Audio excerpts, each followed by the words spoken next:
Oke, halo teman-teman semua, selamat datang kembali bersama saya Fadil dan kita masih belajar tentang TypeScript dan kali ini kita akan belajar mengenai fungsi ya. Sekilas ya, fungsi mungkin teman-teman pernah belajar di bahasa pemrograman JavaScript. Fungsi ini kita buat ketika ada kode yang kompleks gitu, kita akan bagi-bagi menjadi beberapa bagian kecil dan bagian-bagian tersebut itu memiliki tugas atau fungsi yang spesifik gitu sesuai dengan peruntukannya. Oke, langsung saja kita akan membahas tentang fungsi.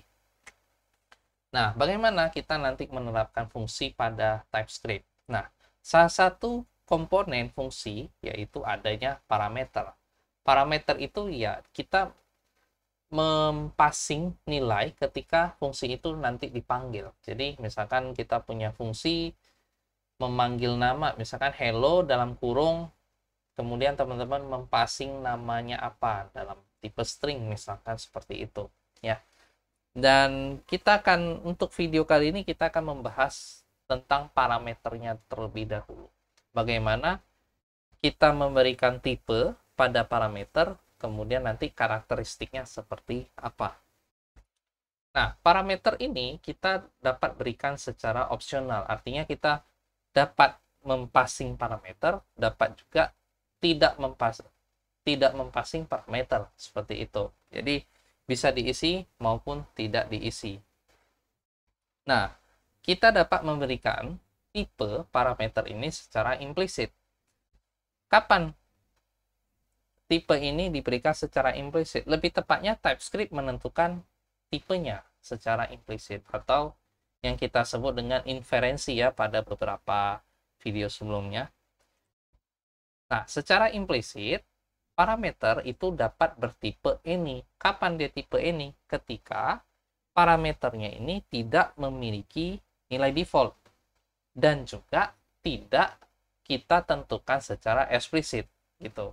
Jadi tidak kita tentukan secara eksplisit, kemudian belum ada nilai default yang diberikan. Kalau tidak diberikan atau belum diberikan nilai secara default, maka tipenya any, artinya tipenya bisa apa saja. Jadi kalau teman-teman masih ingat di video sebelumnya membahas tentang tipe ini sebenarnya bisa kita katakan tipe yang curang, artinya kita dapat mengisi dengan nilai apapun yang mengindikasikan kita menghilangkan makna dari TypeScript gitu. Jadi kita bisa memberikan secara implisit, tapi kalau tanpa nilai default ya tipenya ini. Nah, bagaimana supaya kita sebisa mungkin menghindari tipe ini? Nah, berikutnya kita mengisi nilai default. Di mana secara implisit parameter ini TypeScript akan menyesuaikan nilai defaultnya. Jadi, misalkan kita berikan sebuah parameter, kemudian kita beri nilai default. Misalkan nilai defaultnya bertipe angka, misalkan number ya. Misalkan kalian punya parameter umur. Umurnya sama dengan 25. Teman-teman tentukan secara default. Maka secara implisit TypeScript akan menentukan bahwasannya parameter umur ini itu akan bertipe number.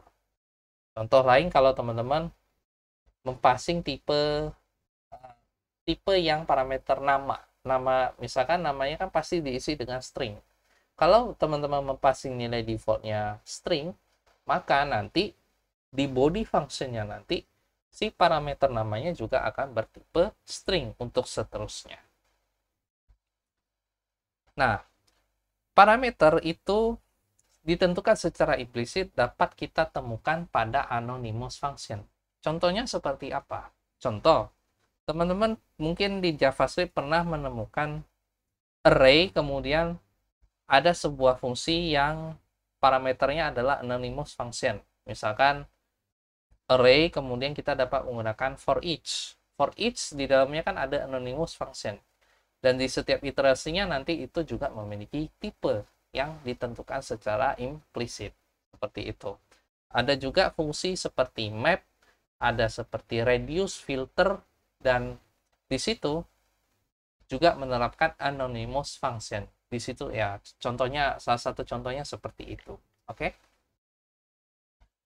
Nah, selain kita dapat menentukan tipe secara implisit, yang artinya tipe ini secara inferensi seperti itu ditentukan oleh TypeScript. Nah, kalau kita ingin menentukan tipenya secara eksplisit, bisa ya. Kita tinggal menyebutkan aja tipe data apa yang ingin kita berikan nilai parameternya. Mungkin kalau teman-teman belum menyimak tentang eksplisit, silakan teman-teman saksikan dulu video-video sebelumnya, ya video sebelumnya mengenai tipe eksplisit ini. Nah, tanpa berlama-lama langsung saja kita terapkan tipe parameter ini pada codingan kita. Di sini kita sudah berada pada terminal menggunakan GitBash, dan jangan lupa sekali lagi teman-teman arahkan ke folder belajar TypeScript di mana kode TypeScript teman-teman disimpan. Kemudian teman-teman tinggal buka aja menggunakan Visual Studio Code di folder tersebut dengan cara kode spasi titik. Setelah itu, setelah terbuka, maka nanti seperti ini. Dan kita sudah mempunyai progresnya di video ke-8, kita terakhir membahas tipe ini. Dan sekarang teman-teman buat folder baru. Kasih nama 09, kemudian kita membahas fungsi 1. Kenapa kita buat angka 1? Karena di video selanjutnya kita akan membahas lagi tentang fungsinya. Nah, seperti biasa juga di dalam folder fungsi 1, teman-teman buat file index.ts, index.typescript ya. Nah, sekarang kita akan membahas dulu tentang tipe eksplisit. Implisit dulu. Implisit, tipe eksplisit. Nanti kita akan juga mengimplementasikan anonymous function. Oke, aman ya. Nah, kalau tipe implisit, di sini kita dapat memberikan tanpa parameter. Ini implisit ya. Kemudian nanti kita akan coba buat parameter yang tipe any. Kemudian kita akan membuat parameter dengan nilai default. Nah, nanti kita akan juga setelah kita membuat tipe implisit ini 3 fungsi, ini 3 contoh fungsi implisit, nanti kita akan juga coba mengeksplorasi bagaimana kita membuat tipe eksplisit. Nah, untuk sekarang kita akan mulai dulu praktekkan kode yang tipe implisit. Ingat, tipe implisit ini tipe di parameternya ya. Oke. Ini tambahin aja lah ya, parameter tipe implisit. Parameter tipe eksplisit. Oke. Nah, kalau tanpa parameter, ini gampang saja. Misalkan kita buat program Hello World. Kita bisa buat function dengan cara function Hello World. Oh iya, saya besarin. Oke. Hello World. Seperti ini. Atau teman-teman bisa buat dengan cara pakai function assignment menggunakan const hello world gitu, seperti ini. Tapi kedepannya saya akan menggunakan arrow function. Caranya, setelah const hello world, teman-teman buat kurung buka, kurung tutup, kemudian tanda panah, namanya juga arrow function. Kalau kita mau buat panah, buatlah sama dengan kemudian tanda lebih besar dari. Oke. Nah, setelah itu kita akan isi body function-nya. Ini pertama space-nya kita buat 2 saja. Oke. Nah, pertama kita tanpa parameter, artinya ya parameter bisa kita kosongkan. Gampang saja, kita tinggal buat coba console.log seperti itu. Kemudian teman-teman buat string yang namanya hello world atau isi string apapun bebas ya. Oke, sekarang kita akan lakukan compile atau kompilasi. Oke, teman-teman balik lagi ke GitBash, atau sebenarnya teman-teman juga bisa membuka terminal di Visual Studio Code. Caranya, klik terminal, new terminal, atau teman-teman bisa tekan shortcut Ctrl, Shift, dan tanda backtick. Tanda backtick ini dia berada di bawah tombol Escape ya. Jadi kita coba aja dulu terminal pakai VS Code, Ctrl Shift backtick, atau bisa langsung Ctrl backtick juga bisa. Ini untuk membuka terminal kita ya. Oke. Ini kita tutup sidebar ya. Jadi kalian bisa klik ini lagi, atau teman-teman bisa tekan Ctrl B untuk menutup sidebarnya. Kemudian kita ke terminal sini, arahkan ke terminal VS Code-nya. Kita akan lakukan kompilasi. Masih ingat ya, tsc, nama filenya apa? 09, fungsi 1, kemudian index.ts, dan jangan lupa kasih opsi no emit on error, supaya ketika dikompil dan jika ada error, filenya tidak akan dibuat ataupun diupdate untuk output JS-nya nanti. Oke, kita lihat. Oke, no emit on error. Sebentar. Oke, baik. Tadi masalahnya itu terjadi karena kita menggunakan PowerShell. Sedangkan tadi, ini terakhir kali saya bukanya menggunakan Git Bash. Dan Git Bash dengan PowerShell ini, dia adalah dua hal yang berbeda. Jika teman-teman menggunakan PowerShell, teman-teman bisa coba jalankan script berikut. Ya, teman-teman tinggal pause dulu sebentar videonya, terus teman-teman coba ketikkan script ini bagi yang menggunakan PowerShell, tapi pastikan jalankan sebagai administrator terlebih dahulu. Setelah selesai, baru teman-teman coba lagi jalankan kompilasi filenya. Dan karena saya menggunakan Git Bash, jadi kalau teman-teman ingin mencoba menggunakan Git Bash, teman-teman bisa coba klik di sini, di sebelah tanda plus, di sini kan ada drop down. Nah, di sini teman-teman pilih Git Bash. Nah, yang PowerShell ini teman-teman bisa delete dulu, bisa di-kill dulu. Nah, baru kita akan coba jalankan kembali tsc 09, fungsi 1, index.ts, tanda dash-nya 2 kali, no emit on error. Kita tunggu beberapa saat ya. Kalau teman-teman cek di sini ada index.js-nya, ini sudah dibuat. Oke. Sekarang kita akan lanjutkan lagi untuk pembahasan parameter implicitnya, tapi sekarang kita akan coba implicitnya any. Oke. Sekarang misalkan kita buat cons, misalkan kita mau manggil orang gitu ya. Misalkan buatlah fungsi namanya greeting.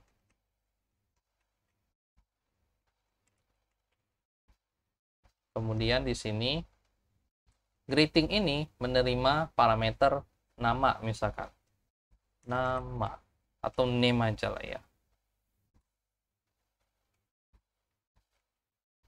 Atau misalkan nama fungsinya panggil gitu ya, sebenarnya terserah teman-teman sih. Nama seperti itu.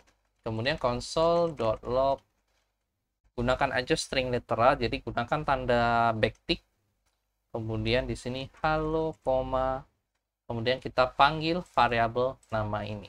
Jadi pakai dolar, kurung kurawal, nama. Seperti itu.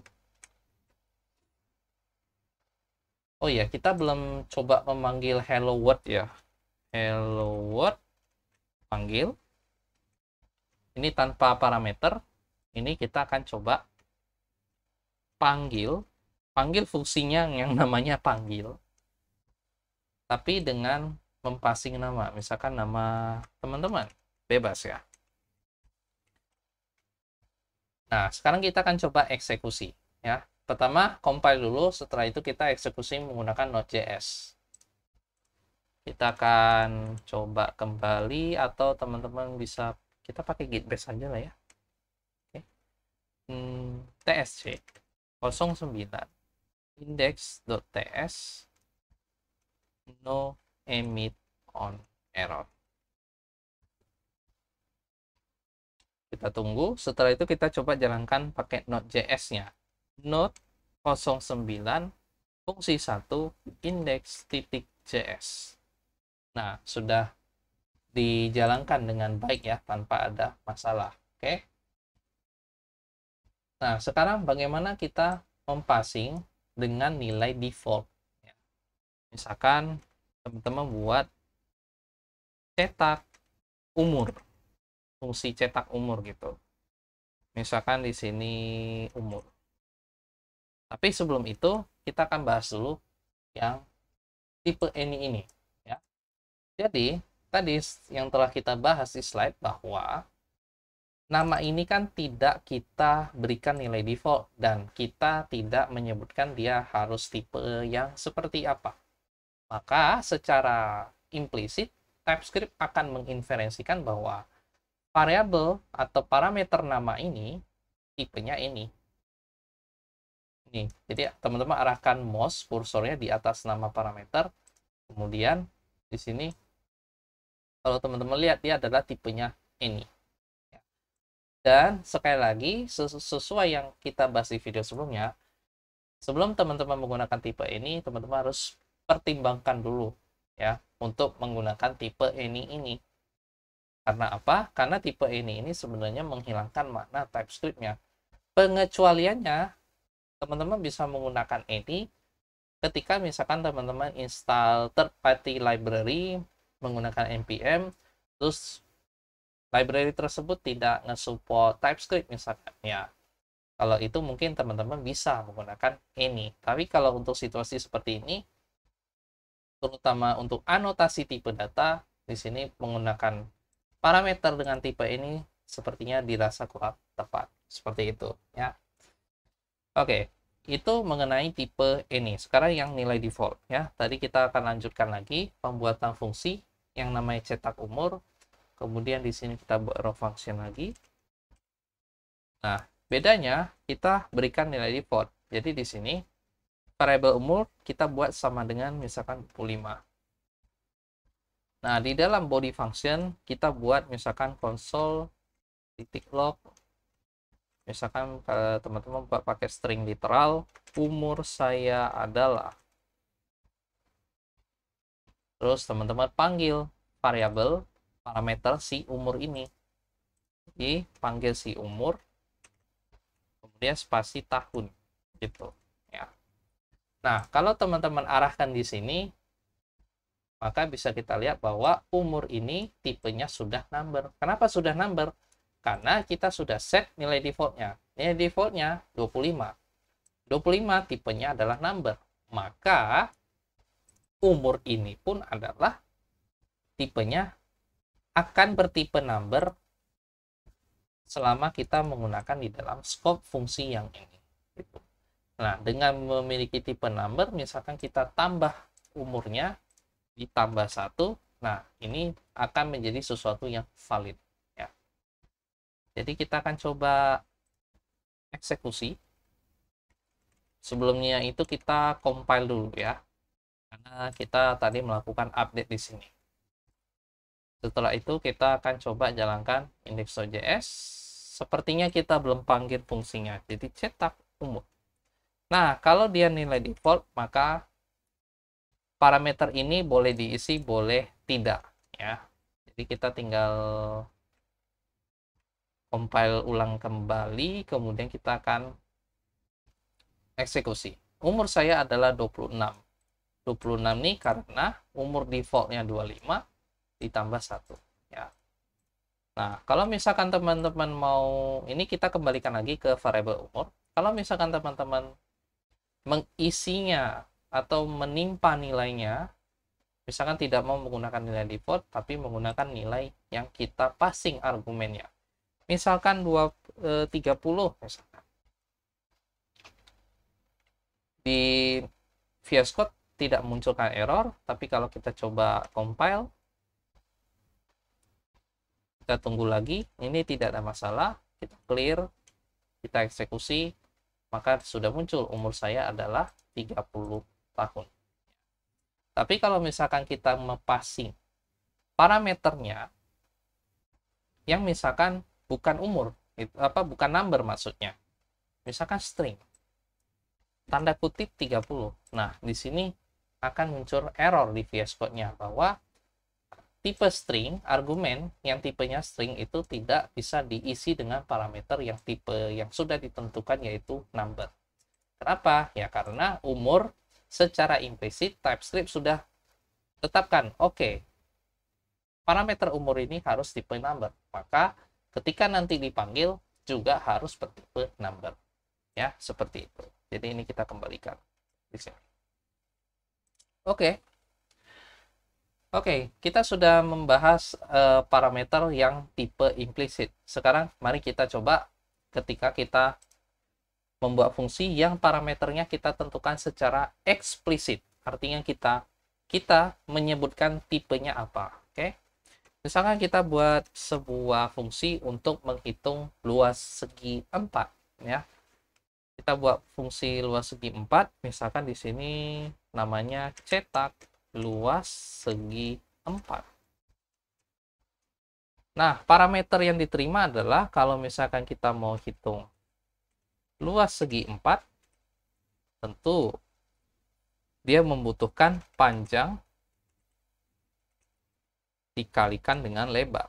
Di mana panjang dan lebar itu sama-sama bertipe number. Nah, nanti kita akan memanggil fungsi cetak luas segi 4, kemudian parameter yang kita passing adalah panjang dan lebar. Jadi di sini kita buat panjang, tipenya number, kemudian untuk parameter kedua, teman-teman pisahkan dengan tanda koma, kemudian di sini lebar. Jadi kita buat lebar, tipenya number. Baru di sini row function, di dalamnya kita lakukan sesuatu, ya. Kita langsung saja console.log lagi, tanda kutip, luas segi 4 adalah sama dengan, teman-teman buat passing lagi untuk pemanggilan variable, jadi gunakan dolar tanda kurung kurawal. Di dalam kurung kurawal sini teman-teman panggil si panjangnya, panjang dikali lebar. Kalinya pakai tanda bintang ya. Nah, kalau sudah, kita akan coba panggil cetak luas segi 4. Cetak luas segi 4. Nah, di sini VS Code sudah ngasih tahu bahwa parameter yang akan diisi adalah panjang, tipenya number, lebarnya tipenya juga number. Nah, sekarang kita coba passing nilainya. Panjangnya 30 misalkan, lebarnya misalkan 34 atau 24. Seperti itu, ya. Sekarang kita akan coba lagi ke kompilasi. Kita compile lagi. Teman-teman tinggal tekan aja tanda panah atas supaya teman-teman bisa memunculkan lagi perintah-perintah yang sudah ditulis sebelumnya. Jadi kita compile kembali, pastikan tidak ada error. Kemudian kita akan eksekusi menggunakan Node.js, maka di sini luas segi 4 adalah 720. 720 kita dapat dari 30 kali 24. 30 kita passing di sini, 24 kita passing di sini, sehingga di sini bisa kita gunakan nilai tersebut. Nah, itu mengenai tipe eksplisit, kita tentukan sendiri tipenya. Tapi kalau misalkan tipe eksplisitnya kita gunakan tidak tepat, misalkan di sini lebarnya kita ganti menjadi string. Apa yang terjadi? Maka di sini teman-teman bisa lihat ada error di sini. Kenapa?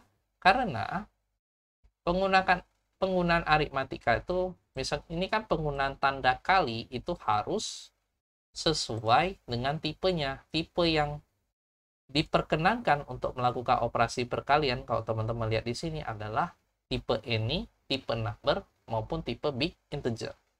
Nah, sedangkan string itu tidak sesuai dengan, merupakan nilai yang tidak sesuai untuk operasi aritmatika perkalian ini. Makanya ini penggunaannya juga tidak tepat. Sekalipun kita mempassing nilainya juga tetap string. Ini valid, tapi di sini tidak valid, seperti itu. Ya. Jadi ini kita coba kembalikan lagi ke number, seperti itu. Begitu juga kalau misalkan teman-teman mempassing nilai argumennya itu tidak sesuai dengan tipenya. Misalkan di sini panjangnya tipenya number. Ketika kita mempassing argumen panjang dengan tipe yang tidak sesuai dengan number, misalkan string, nah ini juga akan error. Errornya ya harusnya teman-teman sudah familiar membaca error seperti ini. Argumen tipe string is not assignable to parameter of type number. Seperti itu. Jadi kita kembali lagi ke tipe number. Oke, itu pembahasan kita mengenai parameter tipe eksplisit, di mana parameter ini kita tentukan sendiri tipenya. Caranya gampang. Sebutkan aja nama variabel parameternya, kemudian kasih titik 2, setelah titik 2, kemudian teman-teman buat sebutkan tipe apa yang ingin teman-teman berikan di sini. Nah, kalau mau memberikan parameter selanjutnya, tinggal pisahkan saja dengan tanda koma dengan cara yang sama. Seperti itu. Oke. Kalau kita sudah mempelajari parameter tipe implisit dan eksplisit, sekarang kita akan coba bagaimana penerapan parameter ini ketika kita menggunakan anonymous function. Oke. Nah, bagaimana contoh penerapan anonymous function? Dan sebelum itu kita coba komenkan dulu ya. Kita kasih komentar dulu kode-kode di atas. Jadi teman-teman bisa pilih, tekan Ctrl/. Ini kita pilih Ctrl/. Semuanya lah kita lakukan ya. Oke, jika sudah, kita akan masuk ke anonymous function. Oke, kita lanjut ya ke anonymous function, dan semoga teman-teman masih semangat, masih kuat ya mengikuti video ini, karena ini baru disadari ya pembahasannya sudah cukup panjang, hampir mendekati setengah jam. Namun ya kita akan tetap lanjutkan belajar kita. Oke, seperti yang dibahas sebelumnya, contoh penerapan anonymous function ini ketika kita punya sebuah array, kemudian kita menggunakan fungsi atau metode yang terkait dengan array, misalkan for each, kemudian map, filter, reduce, dan lain-lain. Dan ketika kita bekerja dengan anonymous function di dalam parameter metode tersebut, ada satu parameter yang bisa ditentukan secara implisit oleh TypeScript. Mari kita coba contohnya. Misalkan kita punya sebuah variabel untuk menampung misalkan nama-nama buah-buahan ya. Misalkan kita buat namanya daftar buah yang berisi dengan nama-nama buah, yang nama buah tersebut itu tipe data string. Misalkan kita buat apel, kemudian jeruk, kemudian kemudian kita buat lagi misalkan kesalahan. Oke. Kita misalkan buat mangga, manggis. Ya, kita buat daftar buah di sini, kemudian semua nama buahnya ini tipenya string. Nah, sekarang kita mau cetak satu persatu nama-nama buah ini, ya. Kita dapat menggunakan for each, ya. Jadi kita panggil si daftar buah, titik, fungsi yang ada pada array tersebut adalah for each. Nah, for each ini mungkin teman-teman sudah pelajari di JavaScript, itu menerima anonymous function, di mana di dalam anonymous function ini ada parameter. Ya. Parameter pertama adalah value untuk setiap iterasinya. Jadi representasi dari setiap iterasi yang ada dalam array ini. Namanya bebas, misalkan buah, ya, untuk setiap buahnya. Kalau kita arahkan mouse kursornya di parameter sini, maka TypeScript sudah menginferensikan tipe data buah ini yang tipenya sebagai string. Kenapa string? Karena daftar buah ini adalah, kalau teman-teman arahkan di sini, dia adalah array of string. Nah, ketika kita ulangi satu persatu iterasinya, maka tipe di dalam buah ini adalah string. Seperti itu. Jadi kita tidak perlu lagi mendefinisikan tipenya secara eksplisit. Biarkan saja TypeScript yang menentukan secara implisit. Oke. Kita coba console.log. Console.log untuk setiap nama buah ini. Seperti itu. Ya. Kita akan coba eksekusi kembali script eksekusi ya dengan TSC tanpa ada emit kalau ada error. Kita tunggu lagi. Kemudian kita eksekusi dengan Node.js, maka di sini sudah muncul nama-nama buahnya apel, jeruk, mangga, dan manggis. Ya. Itu salah satu contoh penerapan anonymous function. Jadi di sini itu tipe data untuk setiap iterasinya sudah ditentukan secara implisit maksudnya ya. Nah, kalau misalkan kita coba menganotasikan tipe data secara eksplisit, artinya kita menentukan sendiri tipenya. Misalkan kita mau tentukan tipenya adalah number, maka bisa. Nah, ternyata sudah ada error di VS Code-nya. Kita baca, kenapa? Karena kita lihat sendiri, ya, tipe parameter buah dan value-nya itu tidak kompatibel. Ya. Value itu adalah yang si buah ini yang dimaksud. Ya. Kalau kita lihat lagi, tipe string itu tidak bisa diisi dengan tipe yang number. Jadi sangat jelas sekali bahwa ini adalah array of string. Kemudian ketika kita menggunakan for each, maka value-nya itu harus sudah disesuaikan dengan apa isi dari array ini. Kalau array ini semuanya adalah string, maka di sini si variabel buah ini juga string. Begitu ya. Dan ketika kita definisikan atau kita sebutkan secara eksplisit, maka TypeScript sudah tidak sesuai lagi. Kenapa? Karena si number ini tidak ada di dalam list array seperti ini. Kecuali kita coba ya, tambahkan angka 10. Nah, sekalipun kita sudah nambahkan angka 10, kita lihat, kita tahu bahwa array itu bisa tipe campuran ya. Campuran ini, contohnya ini campuran string dan campuran number. Tapi ketika kita melakukan iterasi dan kita sebutkan secara eksplisit, kalau kita hanya sebutkan number saja, ini juga tidak valid. Kenapa? Tidak valid karena mereka juga ada stringnya. Jadi kalau mau kita perbaiki sebenarnya bisa string seperti ini. Kasih tanda pipe, kemudian tipenya string. Artinya buah ini bisa menerima tipe number maupun string. Tapi ini akan kita pelajari tanda operator seperti ini di beberapa video ke depan nanti mengenai union types. Tapi untuk sekarang kita tahu bahwa kita hapus lagi numbernya. Ketika kita anotasikan secara eksplisit, namun tidak sesuai dengan apa yang sudah diimplisitkan oleh TypeScript, maka ya TypeScript menganggap ini adalah error. Kenapa? Karena ya, nilai yang sudah ada setiap iterasinya itu tidak kompatibel dengan apa yang kita sebutkan secara eksplisit. Jadi kalau kita perbaiki jadi string, masalah sudah selesai. Dan jauh lebih bagus lagi, untuk kasus seperti ini kita tidak harus menyebutkan secara eksplisit. Biarkan saja TypeScript menentukan secara implisit. Seperti itu. Oke.